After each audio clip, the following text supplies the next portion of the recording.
오늘 주신 말씀은 사도행전 5장 1절부터 11절까지 되겠습니다. 차례대로 읽죠. 제가 먼저 1절을 읽겠습니다.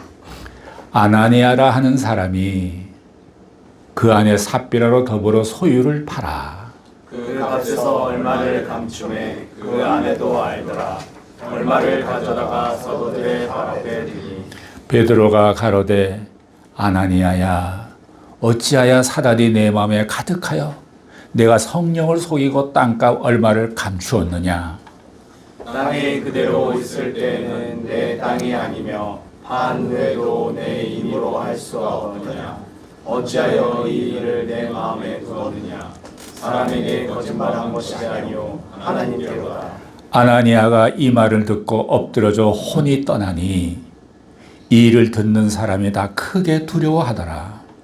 젊은 사람들이 많아 시신을 싸서 메고 나가 장사하니라. 3시간쯤 지나 그 아내가 그 생긴 일을 알지 못하고 들어오니 베드로가 가로되 그 땅 판값이 이거뿐이냐.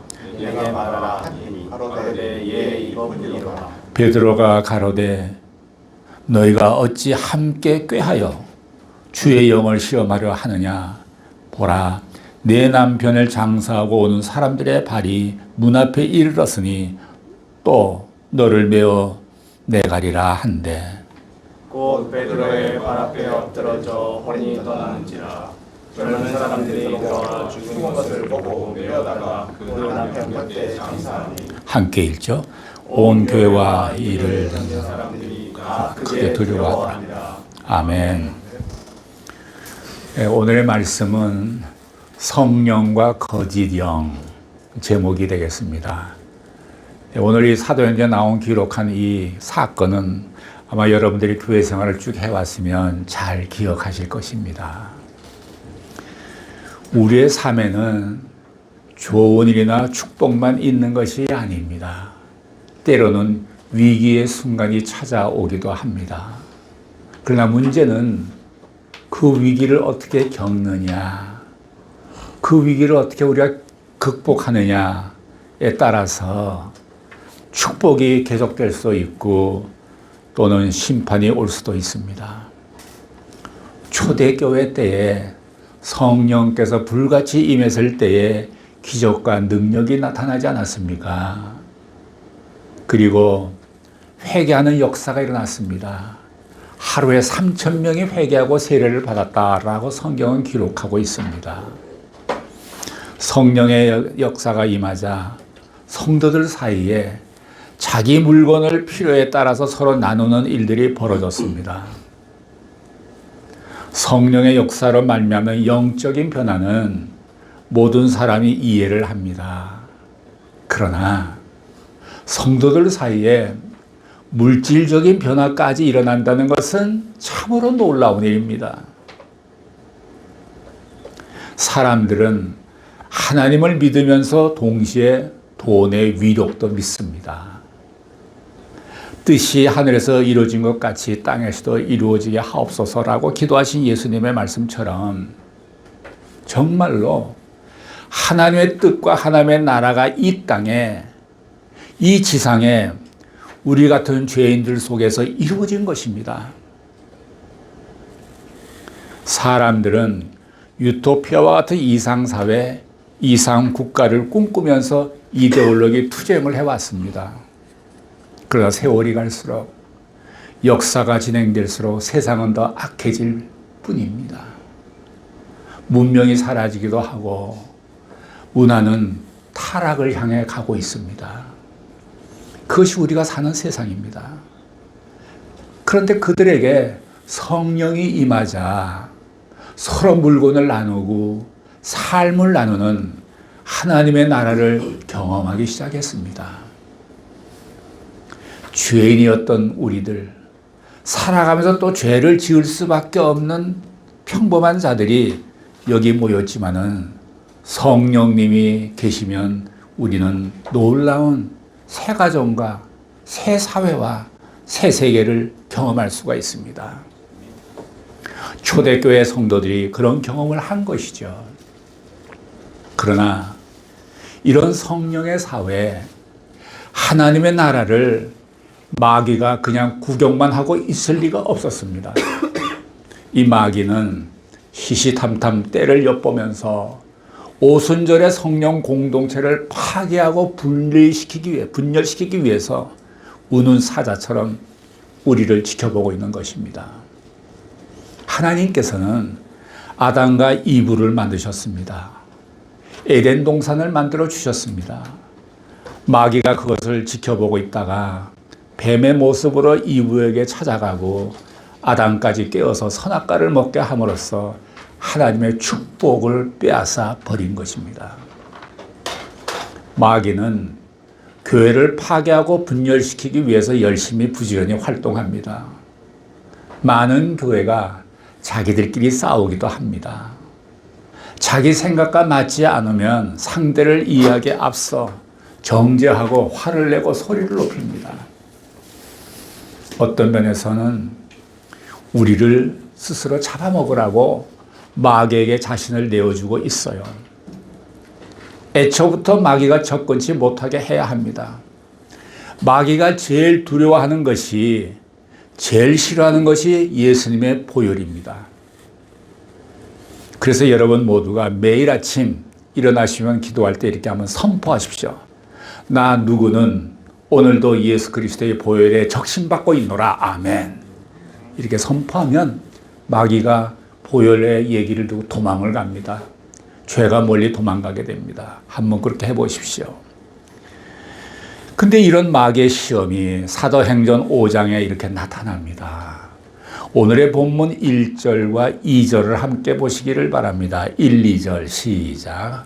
아나니아라 하는 사람이 그 안에 삽비라로 더불어 소유를 팔아 그 값에서 얼마를 감춤해 그 안에도 알더라. 얼마를 가져다가 사도들의 발 앞에 두니. 이 아나니와 삽비라는 초대교회의 초창기 창립 교인이었습니다. 그들은 재산도 있고 신앙도 어느 정도 수준에 있던 부부였습니다. 그들은 바나바로부터 도전을 받았던 것 같습니다. 바나바는 성령이 강력하게 임하니까 자기의 소유를 팔아서 그 대금을 전부 사도들의 발 앞에 놓았습니다. 헌금을 한 것이죠.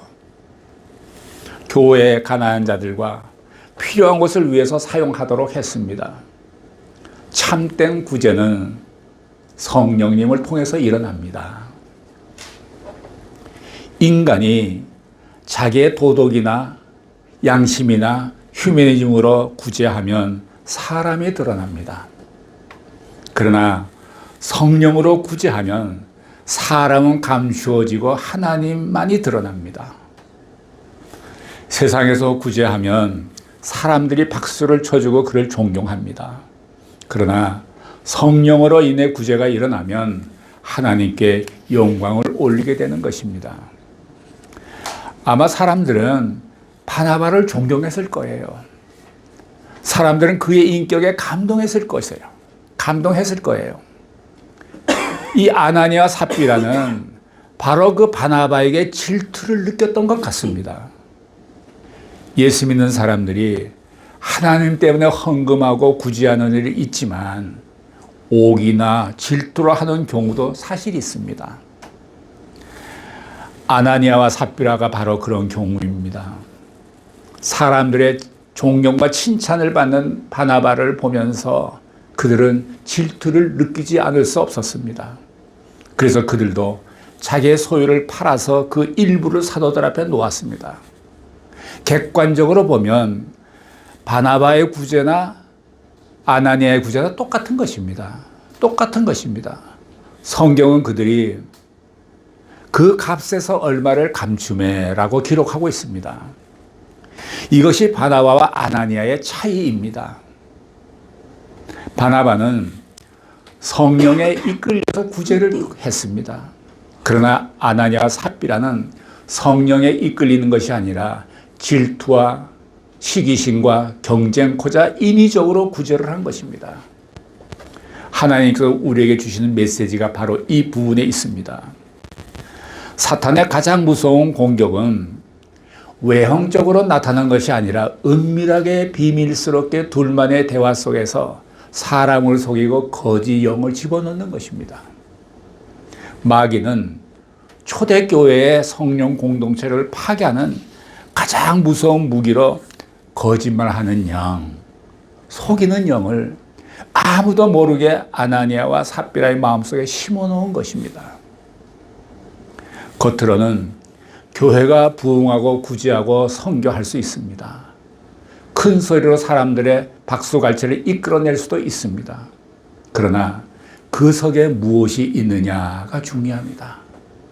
거짓 영이 있는가 아니면 진실의 영이 있는가라는 것입니다. 그러나 이것은 객관적으로 어느 누구도 눈치챌 수가 없습니다.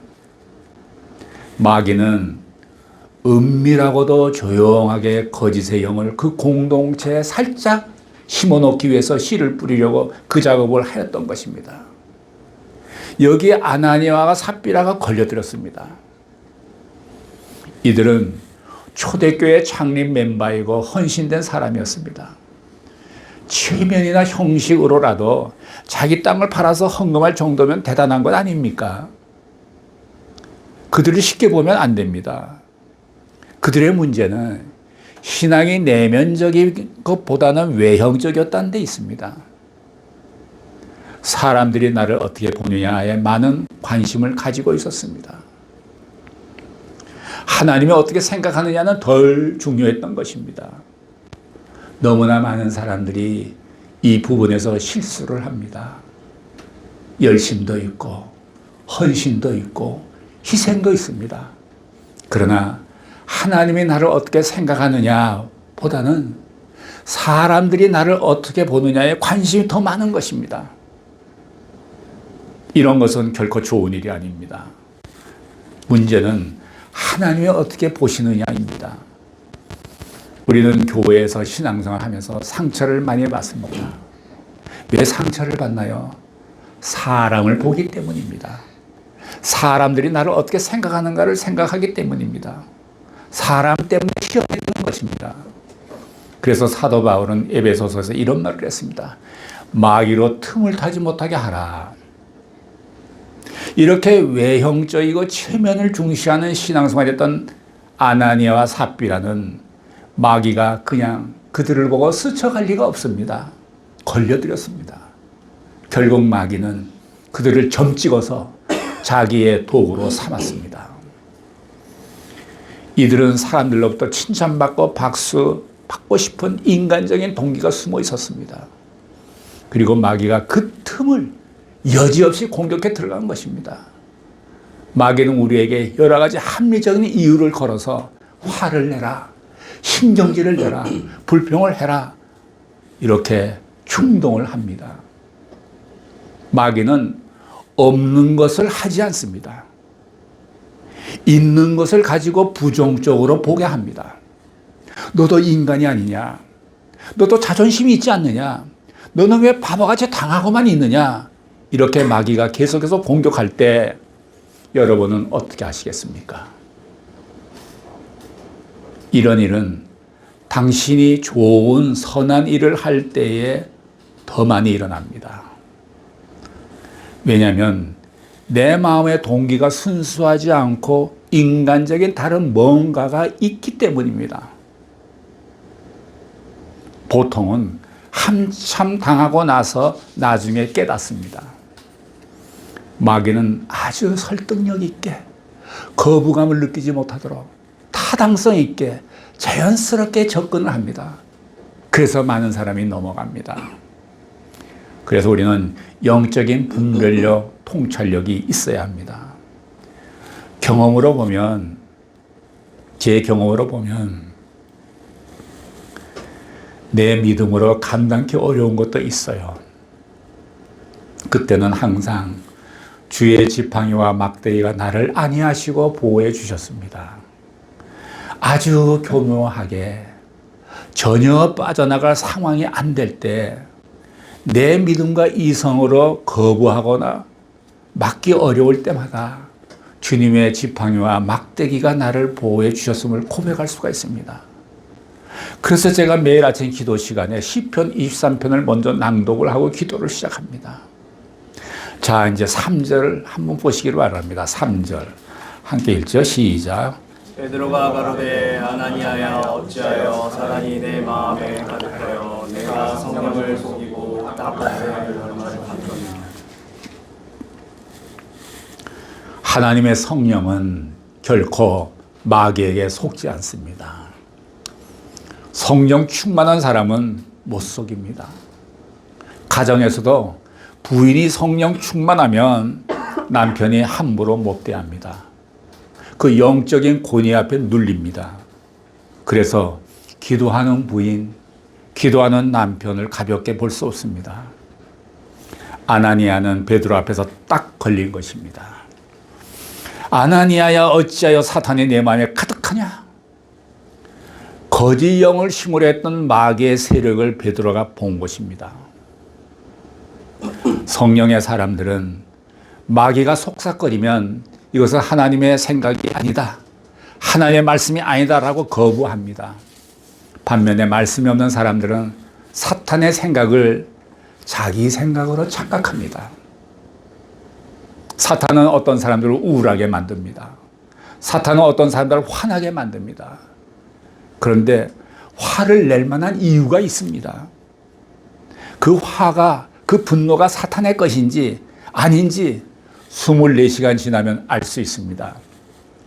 만일 자신의 분노가 하루를 지나가도 계속 남아있다면 그것은 분명히 사탄의 짓입니다. 성경은 분을 내어도 하루를 넘기지 말라고 했기 때문입니다. 또 사탄은 우리 마음속에 욕심을 집어넣기도 합니다. 우리 주위에는 늘 소유의 불만인 사람이 있습니다. 그렇게 많은 것을 소유했건만 그의 마음에 평화와 기쁨이 없습니다. 그들은 항상 더 갖기를 원합니다. 사람들은 사탄이 심어준 욕심인데 그것을 자기의 비전이니 꿈이라고 말하기도 합니다. 그리고 또 사탄은 음란하게 만듭니다. 그리고 거짓말하게 합니다. 거짓말을 계속 실습을 시킵니다. 먼저 과장하는 것부터 시킵니다. 사탄은 성령과 하나님까지도 속이려 들려 했습니다. 속이려 들었습니다. 그러나 성령 충만한 베드로를 결코 속일 수는 없었습니다. 그들의 정체가 그대로 드러난 것입니다. 자, 다음은 4절을 한번 보실까요? 4절 시작. 땅이 그대로 있을 때에는 내 땅이 아니며 파묘해도 내 힘으로 할 수 없더냐. 어찌하여 이 일을 내 마음에 두었느냐. 사람에게 거짓말한 것이 아니요 하나님께로다. 하나님 앞에서 무엇이 죄인가가 중요합니다. 그리고 그것이 우리의 양심이 호소하고 신앙이 말을 합니다. 내가 손해보고 내가 망하고 내가 인격적으로 매도당하는 일이 있다 할지라도 거짓말은 하지 말아야 합니다. 이것이 성령 받은 사람입니다. 언제나 한결같은 사람, 언제나 투명한 사람, 그 사람이 성령의 사람입니다. 그 사람이 하나님의 사람입니다. 자, 그 다음에 5절과 6절을 함께 보시기 바랍니다. 5절, 6절 시작. 아나니아가 이 말을 듣고 엎드러져 혼이 떠나니 이 일을 듣는 사람이 다 크게 두려워하더라. 젊은 사람들이 일어나 시신을 싸서 메고 나가 장사하니라. 저는 이것을 보면서 하나님이 너무 심하지 않나 이런 생각이 들기도 합니다. 하나님은 어떤 죄인도 용서하실 수 있는 분이십니다. 그러나 하나님은 기만당하지 않습니다. 조롱당하지 않습니다. 우리가 하나님을 너무 쉽고 안일하게 생각하면 안 됩니다. 하나님에 대해서 경건한 태도를 가지고 계신 분 본 적 있습니까? 찾아보기 쉽지 않습니다. 하나님에 대한 경건한 태도, 거룩한 태도는 지금도 필요합니다. 7절부터 10절의 내용을 보면 아나니아와 삽비라는 함께 꾀해서 주의 영을 시험하려 했습니다. 우리가 악인이라고 말할 때 사탄에 속해서 사탄의 지배를 받는 자가 악인이라고 정의할 수가 있습니다. 우리가 사람을 만나 교제할 때도 그 사람의 영이 하나님께 속했는가, 거짓 영이 사탄에게 속했는가를 분별할 수 있기를 바랍니다. 아무 쪽에도 속하지 않은 사람도 있어요.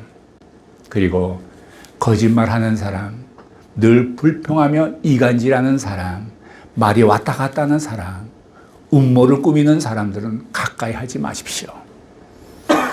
마지막으로 17절 한번 보시겠습니다. 마지막으로 17절 시작. 온 교회와 이 일을 듣는 모든 사람들이 다. 크게 두려워하니라. 다시 한번 읽죠. 시작. 온 교회와. 이 일을 듣는 사람들이 다 크게 두려워하니라. 이 사건은 장차 심판날에 행해지는 한 샘플같이 느껴져요. 우리는 항상 정직하고 투명한 삶을 사셔야 합니다. 그래야 마음에 평화가 있고 자유가 있습니다. 우리 모두가 항상 하나님을 기쁘시게 하는 삶을 살 수 있도록 예수님의 이름으로 축복합니다. 기도하시겠습니다. 사랑하시는 하나님 아버지, 우리들에게 더러운 거짓의 영이 접근치 못하도록 지켜보아야 주시고 항상 밝고 정직하고 매사에 투명한 삶을 살게 하여 주시옵소서. 예수님의 이름으로 기도했습니다. 아멘.